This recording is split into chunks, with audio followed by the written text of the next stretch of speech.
Welcome everyone to this special review episode of Daily Dose of Aramaic.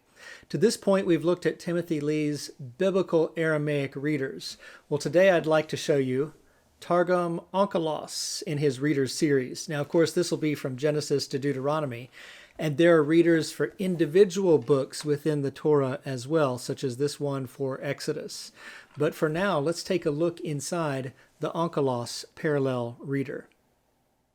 Timothy Lee's Onkelos reader has facing Targum and Masoretic text. And what we mean is when we open the book, the right pages will have Onkelos, the left pages will have the Masoretic text of the Torah. So let's take a little bit of a closer look. This is Genesis 2. Let's especially look at Genesis 2:1. As we make it big, we can see those comets aleph endings. And then, of course, the final word has the hone ending. So yes, this is definitely Aramaic. Now, in comparison, for instance, with Sperber's edition, we see Sperber has Babylonian pointing instead of Timothy Lee's Tiberian pointing. And the reason for the Babylonian pointing is that the oldest manuscripts of Onkelos, for instance, manuscript 2228 in the British Library, have the Babylonian pointing. And so here's Genesis 2:1. In the upper right in the manuscript, we have the Hebrew, and then on the left, interspersed with Targum Onkelos with the Babylonian pointing, we have the Judeo-Arabic of Sa'adia Gaon.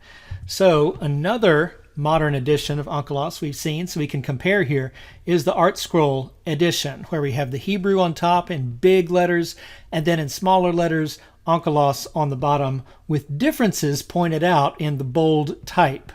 And then there's Rashi underneath, and various translations and notes. Now there's an edition of Onkelos we haven't seen before in Daily Dose of Aramaic, and it's Israel Drazen's edition. You may remember we had a lovely interview with him. Here we have his Genesis volume with Genesis 2:1 highlighted. On the opposite page there's Rashi and various other commentary. So another fine edition of Onkelos.